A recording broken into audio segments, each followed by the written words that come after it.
बड' लेटेस्ट आपडेटआव बयखौबो बरायबाय। दिनैनि रादाबखौ फरायदों आं प्रमद खाख्लारि। गिबि निउसआव दङ आसामनि एन्टि करापसन हानजाया रां घुस लानायनि दायाव फिन सासे हमदों। गिबि मन्थ्रि हिमन्त बिश्व शर्माया रां घुस लाग्रा जाख्ल'ग्रा सरखारि मावख'गिरि बिबानगिरिफोरनि सायाव गोख्रों नोजोर लाखिनो बिथोन होनाय बादियै एन्टि करापसननि हानजाया थांनाय माखासे दाननिफ्रायनो घुस लाग्राफोरखौ हमगासिनो। बेबादिनो मैया सासे बर' सुबुंखौ हमदों। एन्टि करापसननि हानजाया उदालगुरियाव सासे सुबुंखौ घुस लानायनि दायाव हमदों। हमजानाय साख्रिआवलाखौ उदालगुरि जिल्ला आबगारि बिफाननि कनस्टेबल तुरुन बसुमतारी होनना सिनायथिनाय जादों। तुरुन बसुमतारीया सासे सुबुंनिफ्राय 40,000 रां घुस लानाय समावनो बिथांखौ एन्टि करापसननि हानजाया हमो। क'क्राझारनि भबानिपुराव सासे बर' सुबुंनि बिल्डिंआव गिख्रंथाव अर खामनाय जाथाय। खरगेश्वर बसुमतारी मुंनि सासे फालांगिरिनि लुफुंगासिनो थानाय 3 थाला बिल्डिंआव थांनाय हराव सिनाय मोनै दुथांफोरा अर लगायना होदों। हरनि 1 रिंगासो समाव रावबो गैयैनि खाबु लानानै दुथांफोरा खरगेश्वर बसुमतारीनि 3 थाला बिल्डिंआव हाबनानै अर लगायना होलाङो आरो दुथांफोरा खरगेश्वर बसुमतारीनि टाटा मबाइल गारिनि बेटारि आरो 40 लिटार डिजेलखौ खावनानै लाङो। बे अर खामनाय जाथायाव बिल्डिंनि गाहायाव दोनथुमनाय 8 लाख रांनि बाथामफोरा खामनानै सेवहांगार जायो। बे जाथाय सोमजिनायनि दान्दिसेनि उनाव क'क्राझार पुलिस बिफान आरो अर खोमोरग्रा बिफाना खौरां मोननानै अरखौ खोमोरनो हायो।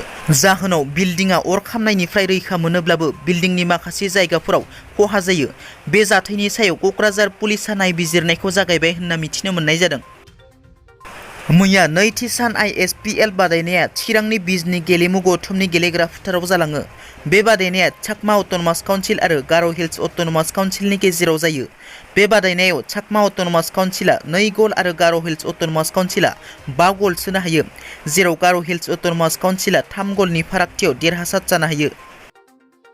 थांनाय रबिबार मोनायाव पुनेयाव खुंजानाय ISLनि मेचआ हायद्राबाद FC आरो मुम्बाइ सिटीनि गेजेराव जालाङो।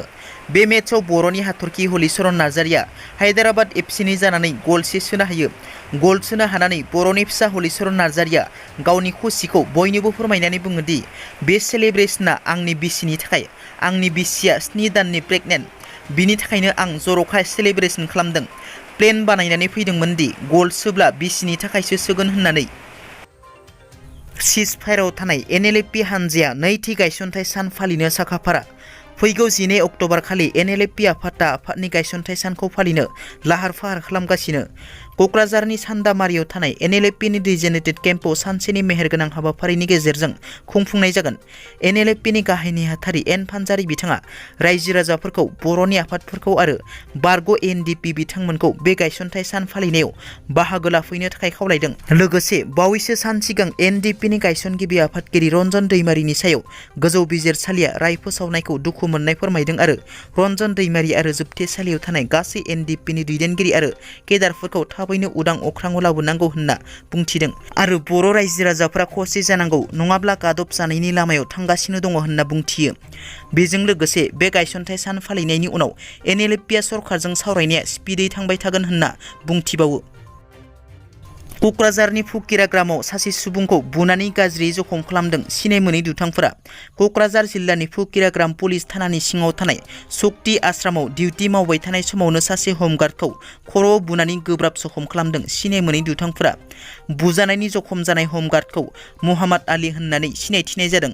जखम जानाय हमगार्ड महम्मद आलीखौ गोजौ फाहामथायनि थाखाय क'क्राझारनि RNB सिभिल देहा फाहामसालियाव थिसननाय जायो। मिथिनो मोननाय बादिब्ला महम्मद आलीया डिउटियाव थाबाय थानाय समावनो गंसे बलेर' पिकआप आरो गंसे इन्डिग' गारिया लाखिनानै महम्मद आलीखौ लिंहरो आरो महम्मद आलीया पिकआपआव मा दं होनना सोंनायाव दुथांफ्रा बेहाय मा दं गैया नोंहा नायनो मोन्थाय गैया बुंनायाव हमगार्ड महम्मद आलीया फनखौ आखायाव लानाय समावनो लावथिजों आखायाव बुनायाव मबाइला हायाव गोलैयो।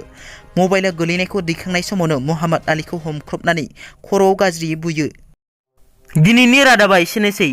नोंथांमोना जुदि आंनि चेनेलखौ दासिमबो साबस्क्राइब खालामाखै अन्नानै साबस्क्राइब खालाम। गोजोन्थों।